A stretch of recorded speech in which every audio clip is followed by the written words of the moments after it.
Buenas tardes, mi nombre es Mauricio Pontillo, soy profesor adjunto del Departamento Básico de Cirugía y vamos a hablar de cáncer de páncreas. El cáncer de páncreas tiene una alta incidencia y prevalencia en nuestro país, siendo su incidencia en Estados Unidos de 8,5 por 100.000 en hombres y 5 por 100.000 en mujeres. La mortalidad mundial reportada son 200.000 pacientes por año. En Uruguay, la incidencia del cáncer de páncreas es 8,6, mientras que en el hombre, es de 7,0 por 100.000 habitantes. Sin embargo, la mortalidad también es sumamente elevada, siendo 9,1 en el hombre y 6,7 en la mujer. Con respecto al cáncer de páncreas, vamos a delimitarnos a hablar del páncreas exócrino. Y dentro del páncreas exócrino tenemos dos grupos de pacientes, los que son los cánceres sólidos, con tumores sólidos, y los cánceres exócrinos con tumores quísticos o sólido-quísticos. Con respecto a la topografía es muy importante. El 70% de los tumores se localizan en la cabeza del páncreas, el 20% en el sector corporocaudal y un 10% son difusos. Cuando hacemos diagnóstico de cáncer cefalopancreático estamos haciendo un diagnóstico tardío, cuya principal manifestación clínica es la ictericia, que se da por invasión locorregional del sector distal de la vía biliar principal.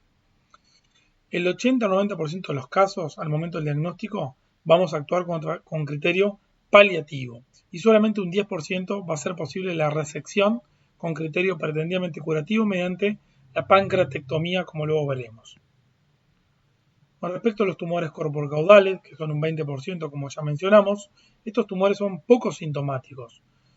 Crecen en un espacio clínicamente mudo como es la transcavidad de los epiplones y se llega normalmente a un diagnóstico tardío.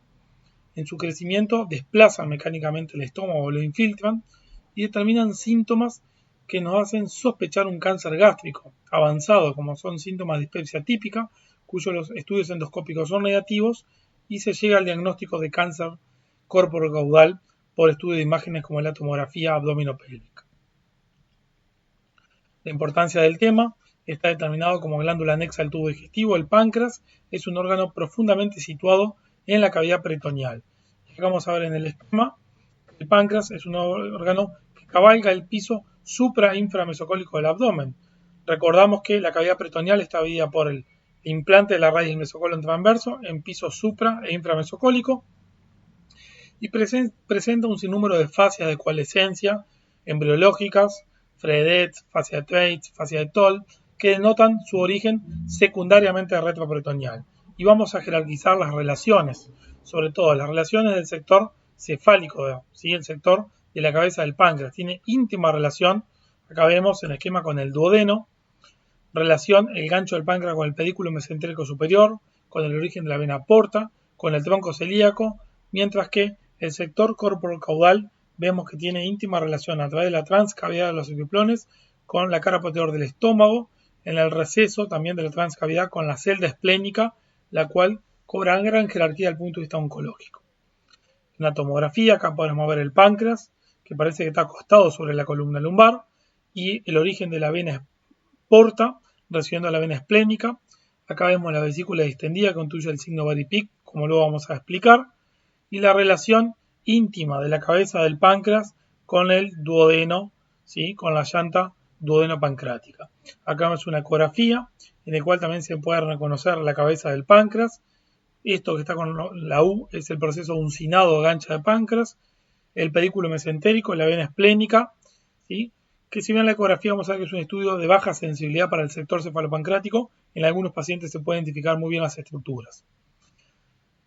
En esta tomografía queremos jerarquizar la relación del gancho del páncreas con el pedículo mesentérico. Acá lo vemos en el esquema superior izquierda, vena mesentérica, arteria mesentérica superior, íntima relación con el gancho del páncreas, y esto es muy importante en la estratificación. Uno de los principales elementos de irresecabilidad en el cáncer cefalopancreático es la invasión del pedículo mesentérico superior.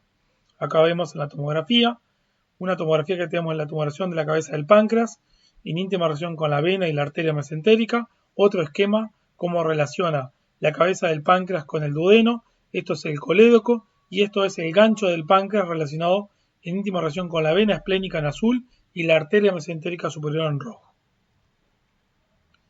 Con respecto a la dietopatogenia, es multifactorial, pero se reconocen factores ambientales de riesgo como es el tabaquismo, dietas ricas en grasas, alcohol, enfermedades asociadas como la pancreatitis crónica como sustrato anatómico para la secuencia de displasia carcinoma, la neoplasia mucinosa y la diabetes mellitus.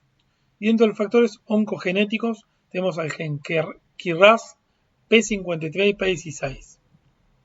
Con respecto a su anatomía patológica, sabemos que el 90% son adenocarcinomas desarrollados de los ductos de la glándula pancreática. Hay un 30% de multicentricidad, elemento a tener en cuenta en la terapéutica, dado que puede implicar una pancreatectomía total cuando un tumor es multicéntrico. 98% de los tumores son sólidos, hay un 2% son quísticos, se presentan bajo la forma de un nódulo que puede simular otras patologías como vamos a ver después y asocian áreas de peripancreatitis o pancreatitis por fuera del nódulo pancreático con una importante reacción desmoplásica. Esto es muy importante tenerlo en cuenta, dado que frente a una punción citológica o histológica muchas veces nos pueden informar como nódulo de pancreatitis y estar puncionando por fuera del nódulo polimitótico. La clínica es muy variada. La clínica, cuando es precoz, los tumores precoces, es sumamente inespecífica. El paciente puede tener anorexia, dolor del hemiabdomen superior gravativo, adelgazamiento, otro elemento de repercusión como adinamia, astenia, pero cuando aparece la ictericia, ¿sí?, que tiene cierta característica como que es universal, de piel y mucosas, se da por debilitación biliolinfa-hemática, que explica el síndrome de la coluria. Cuando es poshepática, obstructiva, que aparece una hepatomegalia, una hepatalgia por extensión de la cápsula de Gleason, aparece el signo de Body-Peak, que es la vesícula distendida, ¿sí?, una vesícula que está distendida, indolora, palpable, una tumoración palpable del hipocondrio derecho. Eso nos habla de la obstrucción neoplásica de la vía biliar, dentro de las obstrucciones neoplásicas la más frecuente es el cáncer cefalopancreático, y el signo de Body-Peak nos habla que la obstrucción neoplásica está distal a la confluencia hepatocística. La ictericia se dice que es fría, porque no se acompaña de síndrome tóxico infeccioso, fiebre, chucho de frío, y siempre es un signo tardío, como vimos por invasión locorregional del colédoco. La estadificación TNM es la que se utiliza hoy en día, de la UICC, y la estadificación valora tres aspectos. T, tamaño tumoral, es muy importante el tamaño tumoral, más de 3 o 4 centímetros es un paciente incurable. Principal factor pronóstico es el tamaño. Segundo factor pronóstico en el cáncer de páncreas es el N, la presencia de linfonodos, ¿sí? Y tercer elemento de jerarquía es el M, la metástasis a distancia, que nos hablan de un estadio 4 fuera de sanción quirúrgica, pasible de tratamiento paliativo, como luego analizaremos. La paraclínica es muy importante, el algoritmo diagnóstico para el cáncer de páncreas, porque comenzamos siempre jerarquizando la obstrucción neoplásica de la vía biliar y queremos determinar qué tipo de ictericia es. Ustedes saben que la ictericia puede ser prehepática o intrahepática, son ictericias generalmente médicas, y la ictericia poshepática o la colestasis poshepática es la ictericia obstructiva que vamos a analizar en cirugía. Vamos a citar una curva de funcional del síndrome hepático para poder analizar elementos de lesión, elementos de función y elementos de obstrucción. Los elementos de obstrucción que vamos a buscar son el tipo de obstructivo, determinado por bilirrubina total a expensa de la directa, fosfatasa alcalina más gamma GT y colesterol. Estos tres elementos nos hablan de obstrucción de la vía biliar. Cuando la bilirrubina total es superior a 10, orienta francamente a la neoplasia, a la patología neoplásica maligna polimitótica. Los elementos de lesión que vamos a buscar son elementos de las transaminasas, por necrosis del parénquima hepático y lesión del parénquima hepático. Y los elementos de función hepática son la colinsterasa y la crasis sanguínea. El segundo estudio en importancia es la ecografía abdominal, que es un estudio imagenológico que, si bien tiene baja sensibilidad para el sector duodeno pancreático y colédoco distal, va a poder determinar elementos indirectos de obstrucción, como son dilatación de la vía biliar intrahepática, dilatación de la vía biliar extrahepática, puede mostrar imágenes del parénquima hepática sugestiva de metástasis hepática, puede mostrar líquido sugestivo carcinomatosis peritoneal en el contexto de un cáncer cefalopancrático, pueden mostrarnos también con baja sensibilidad un nódulo en la cabeza del páncreas. Pero es un estudio muy importante en el algoritmo diagnóstico. El estudio más importante, no solamente para el diagnóstico etiológico de la obstrucción neoplásica de la vía biliar, sino para la estadificación locorregional y sistémica, es la tomografía abdominal con contraste bioral intravenoso, en el cual vamos a buscar la etiología de la obstrucción neoplásica de la vía biliar, la presencia del nódulo, tamaño, topografía, relaciones vasculares con el eje portal, mesentérico y tronco celíaco. Si hay o no invasión del duodeno, si hay invasión de las estructuras vasculares, como vimos, si hay dilatación de la vía biliar intra y extrahepática, puede haber dilatación del Wirsung como elemento indirecto obstructivo neoplásico. También vamos a jerarquizar si hay líquido libre sugestivo de carcinomatosis y la presencia de metástasis hepática sugestiva de un estadio 4. La resonancia magnética es un estudio complementario de la tomografía que va a cobrar mayor jerarquía en las tumoraciones quísticas de páncreas, como luego analizaremos y vamos a ver. La laparoscopía estadificadora forma parte del algoritmo que en algunos centros ¿sí? se realiza en forma sistemática o en otros en forma selectiva. Hoy en día se realiza en forma selectiva. ¿En qué pacientes? En aquellos pacientes en el cual yo en el preoperatorio sospecho, ya sea por la clínica o por la imagenología, elementos de incurabilidad o resecabilidad, como son carcinomatosis peritoneal, metástasis hepática o tumor, sumamente un tumor más de 4 centímetros que invade el eje mesentérico portal. En esas situaciones, la laparoscopía me va a evitar una laparotomía con morbilidad propia y nos va también a permitir tomar muestra biópsica para estadificar el paciente, hacer diagnóstico y someterlo a tratamiento con oncólogo adyuvante o neoadyuvante. La punción citológica o histológica del páncreas hoy en día es muy importante, dado que en aquellos tumores borderline limítrofe en cuanto a la resecabilidad, ya sea por el tamaño o por la invasión de estructuras vasculares, es importante tener el diagnóstico histológico para hacer la interconsulta con el oncólogo y someterlo a tratamiento neoadyuvante, es decir, poliquimioterapia o quimioterapia en el preoperatorio. Se le hace quimioterapia, se reestadifica al mes con una nueva tomografía y se ve si el paciente tuvo una respuesta favorecedora, respondió el paciente, se lo va a reestadificar para someterlo a cirugía resectiva. Si el paciente no tuvo una respuesta favorable, no tuvo disminución del tamaño del tumor o creció, va a ser candidato a cirugía o a tratamiento paliativo. Por lo tanto, la punción citológica hoy en día es muy importante y se puede realizar ya sea por vía percutánea, por visión ecográfica o tomográfica o por vía de la ecoendoscopía transduodenal. Los estudios de opacificación de la vía biliar principal pueden ser invasivos, como la colangioendoscópica retrógrada CPR, o mediante la colangioresonancia, que hoy en día es el estudio gold estándar para opacificar la vía biliar principal no invasivo. Los marcadores tumorales se pueden realizar son el CEA, el CA199, que aumentan la sensibilidad, le dan sensibilidad a los tumores y cuando son valores sumamente elevados nos hablan de enfermedad sistémica. Con respecto a los estudios de imagen, mencionamos a la ecografía. Vemos en el cuadro abajo la ecografía que puede mostrar una dilatación del Wirsung con imagen de calcificaciones. También puede ver el eje portal y la vena esplénica llegando con baja sensibilidad, 30% para el sector duodeno pancrático y colédoco distal por interposición gaseosa.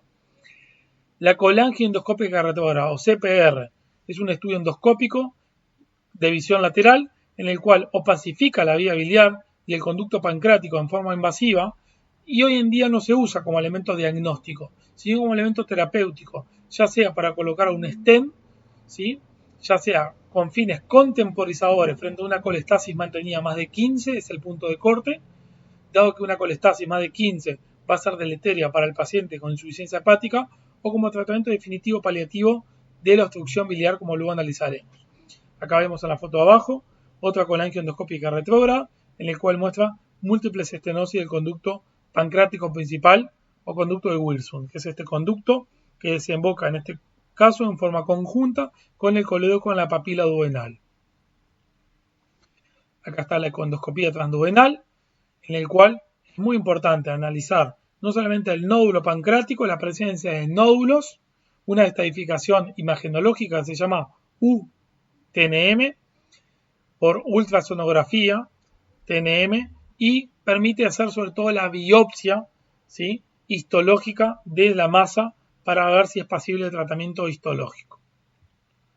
La tomografía es un estudio gold estándar para el diagnóstico etiológico y para la estadificación local, regional y sistémica, y esta tomografía la quiero mostrar la presencia de un stent. Acá vemos colocado un stent a nivel de la vía biliar, acá se ve mejor. Esto es la cabeza del páncreas, una imagen hipodensa que es el nódulo pancreático, un stent que es una imagen hiperdensa, ven, en la luz de la vía biliar.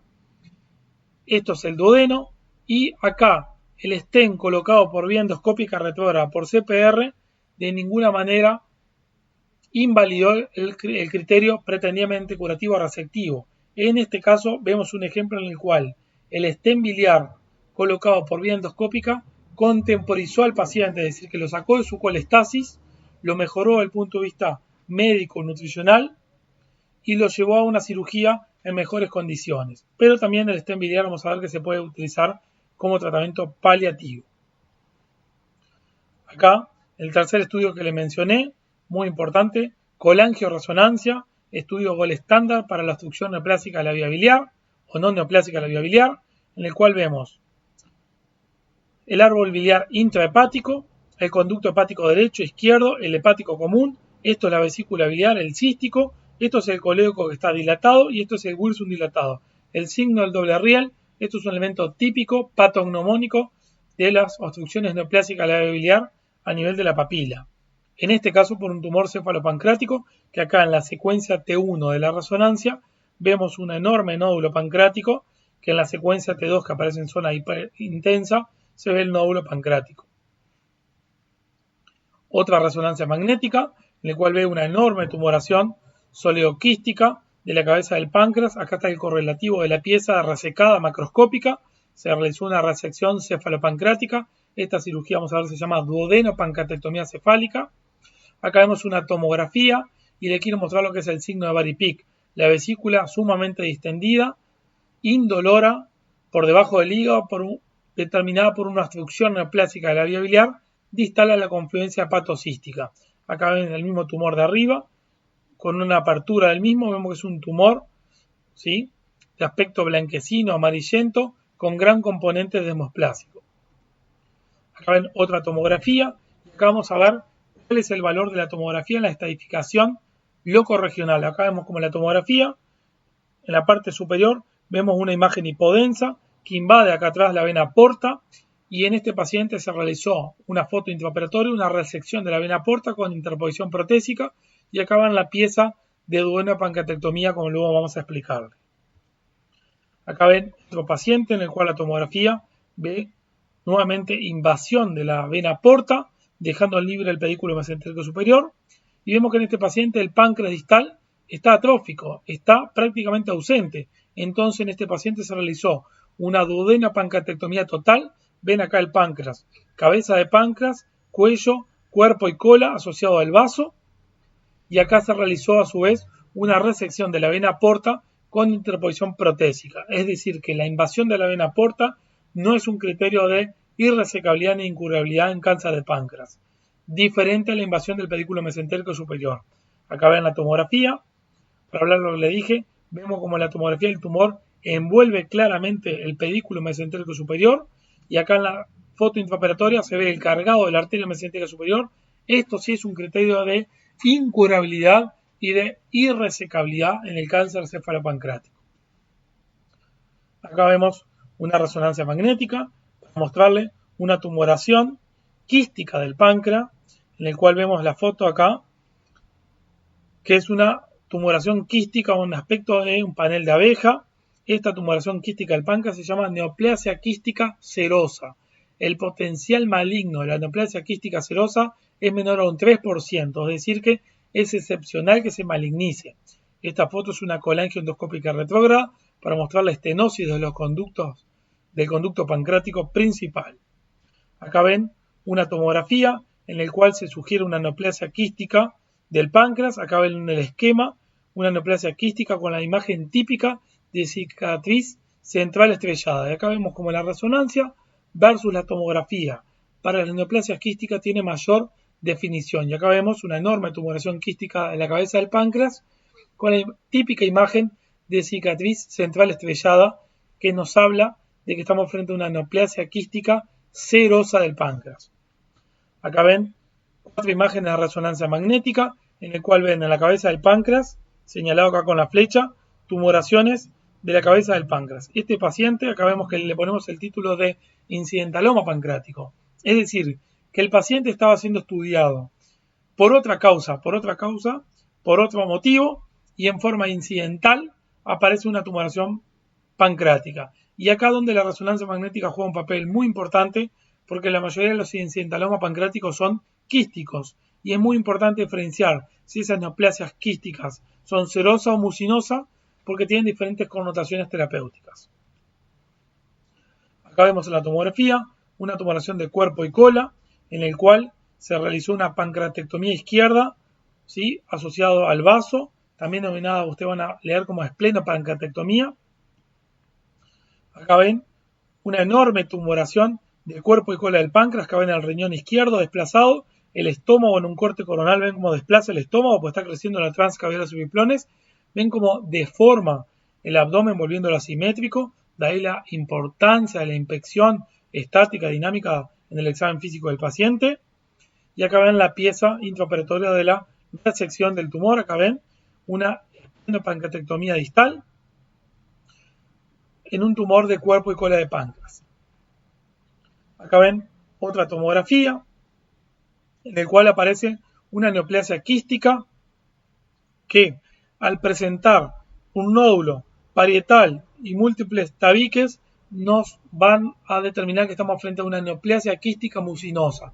La neoplasia quística mucinosa, a diferencia de la neoplasia quística serosa, tiene mayor posibilidad de malignización, por lo cual el tratamiento en casi todos los casos es quirúrgica resectivo.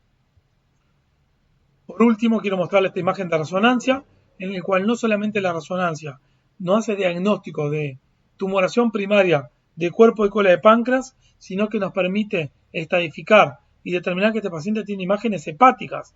Por lo tanto, nos está hablando de un cáncer de páncreas evadido, sistémico, estadio 4, que ya sabemos que el tratamiento va a ser paliativo.